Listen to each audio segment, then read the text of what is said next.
What's up, everybody? We are back officially. Although we had a return show with the passing of China and the revelation of my return from exile, if you will.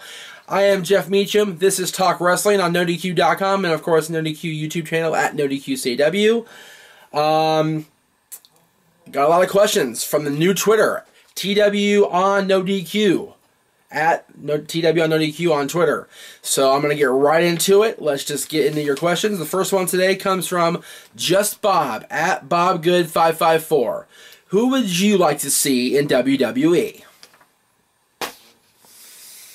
Who would I like to see in WWE? Well, the beautiful part is between WWE and NXT, I'm seeing everybody I want to see.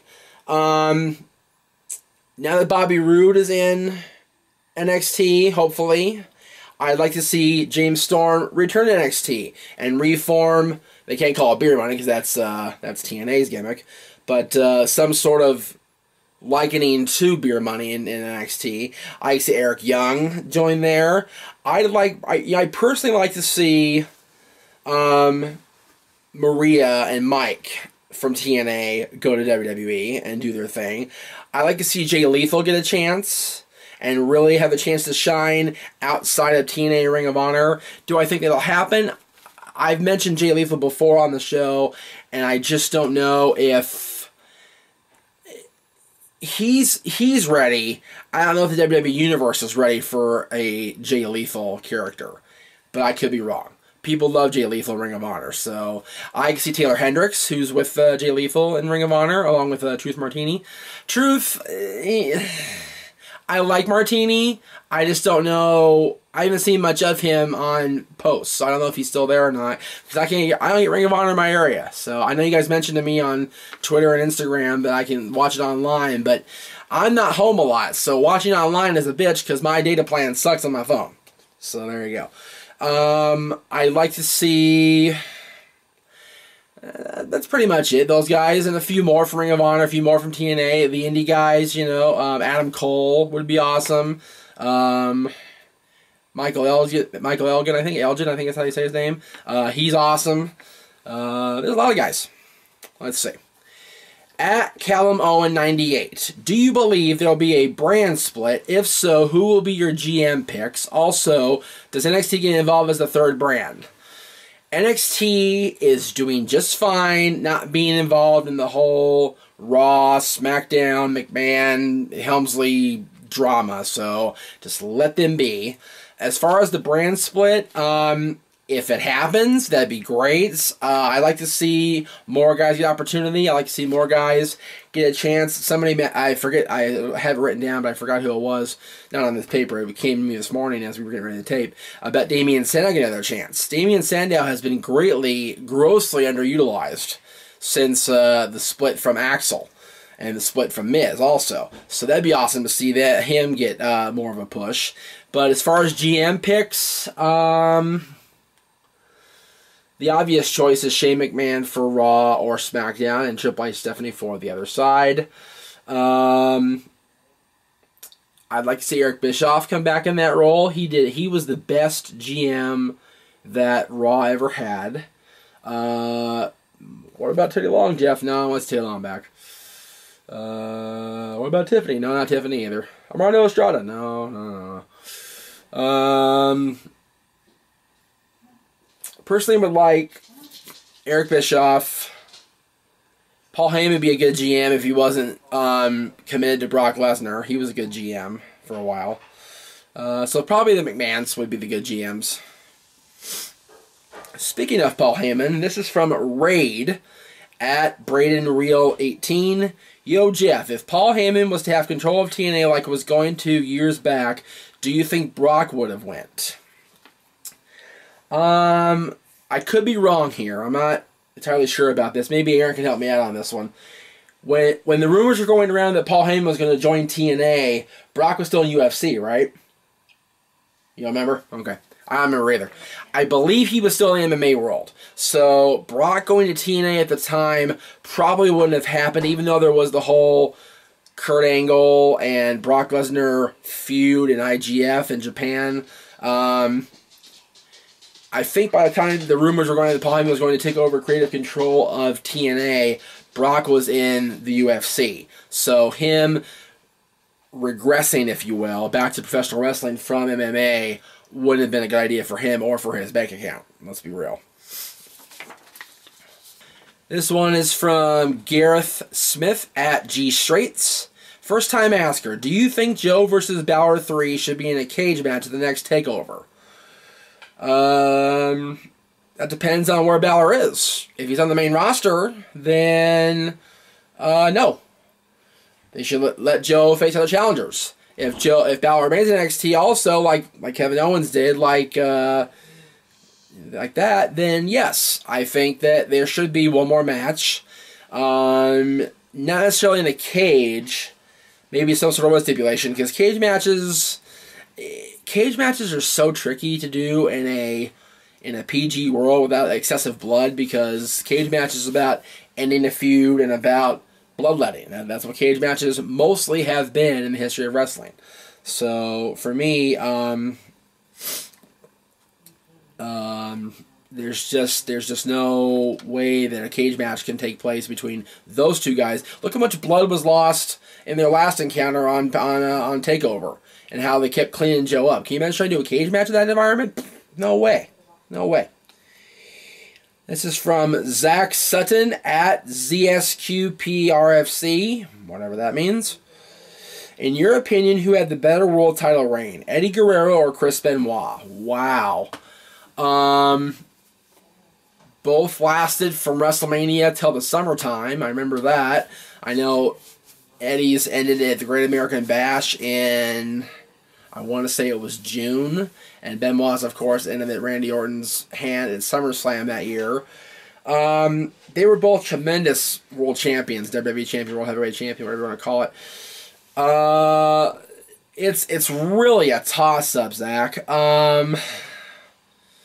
Gut instinct, gut reaction.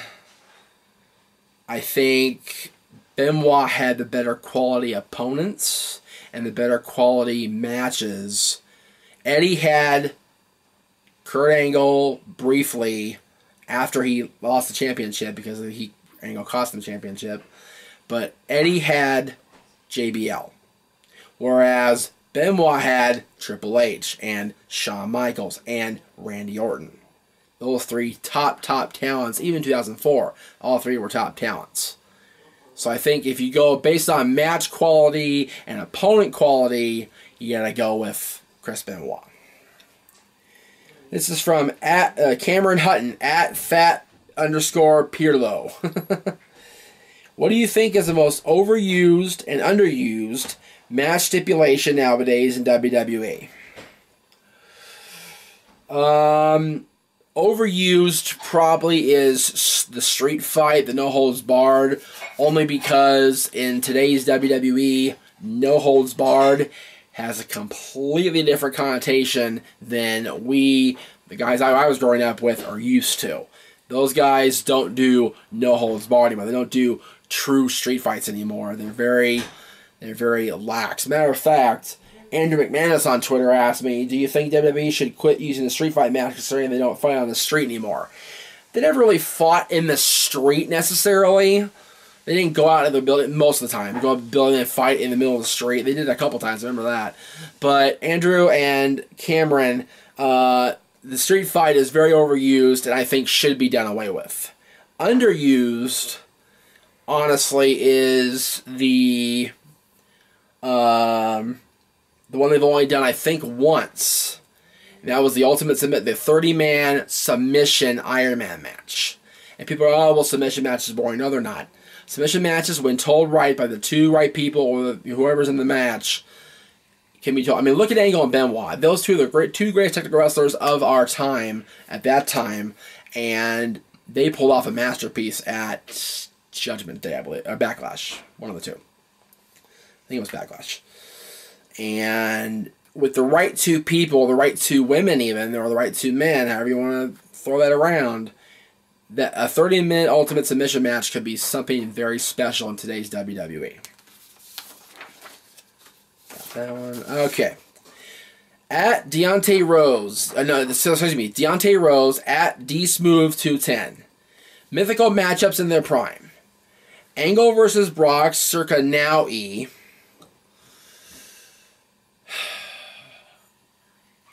Well, see, Brock's still in his prime. Brock's still a beast. Angle's not. But if Angle's in his prime and Brock's in his prime in today's WWE, I pick Brock Lesnar. Guerrero versus AJ Styles. Damn, I love them both so much. For completely different reasons. Probably in their prime, I'd probably go with Eddie Guerrero. And that's a controversial call, I'm sure. And Mr. Perfect versus Chris Benoit. Chris Benoit was the best technical wrestler I ever saw compete besides Kurt Angle. But nobody beats Mr. Perfect. Nobody. At True Legend 0 on Twitter.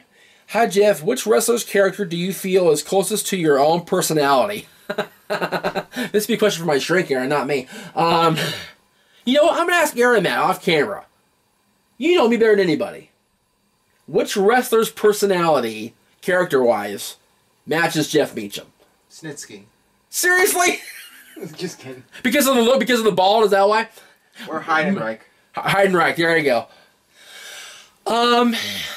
The Jeff Meacham of 2016... If it was Jeff Meacham of 2004-2005, probably Dean Ambrose. Although Nago's closer to that than I was. Oh, golly. Probably... God, who's uptight and anal about everything? 'Cause that's me. JBL. Let's see. This is from Iper at Mateo_TC on Twitter. Do you think WWE can use Ziggler as the leader of the Bullet Club until SummerSlam and have Balor as the real leader after? Good thing we're doing this before Payback, this show, aren't we? A lot of questions about Payback and about the Bullet Club. Yeah. No. Ziggler is doing... He needs to be on his own, not a part of a clique or a part of a group or a part of whatever. He did that with the Spirit Squad. It didn't work out. He had Vicky for a while. That didn't work out. He had AJ and Biggie. That worked out for a little while. Dolph is fine as Dolph Ziggler, not as leader of the Balor Club or the Bullet Club, whatever the hell you want to call it. He's doing just fine being Dolph Ziggler. Alright, this one's from Joseph Allen, Joe Allen 12894 on Twitter. He asked both of us, actually, Aaron. How do you think WWE will handle having a deeper talent pool once Cena, Orton, and Rollins return? Main event overload? Possibly, although they've shown very clearly that they have no problem having Cena compete for the U.S. Championship or the Mid-Card Championship if they need be. Orton could be a really decent Intercontinental Champion again, although I think he's well past the IC title at this point. And Rollins belongs in the main event. He would be in the main event today if he hadn't got hurt. What do you think? Aaron agrees. Alright, let's see here. Instagram questions. Let's start with this one.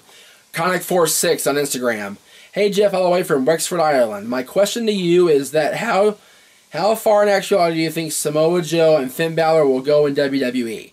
Do you think either they will put the WWE title on either of them as they were then head of other promotions? I think WWE is very high on both those guys. They've proven that. They gave Balor the longest NXT reign in history, 294 days, I believe it was. And Joe is the current champion.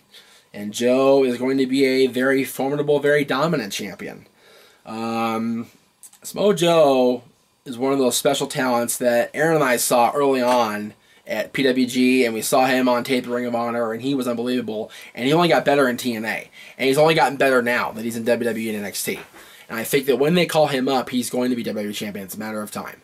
He's a little old. He's 37 years old, but they've proven they can go up the older guys, too, if they need be. And Joe is not so old that he can't be a great effective WWE champion. As far as Finn Balor goes, he's got youth on his side. He's got a great NXT following. He has a great Bullet Club following.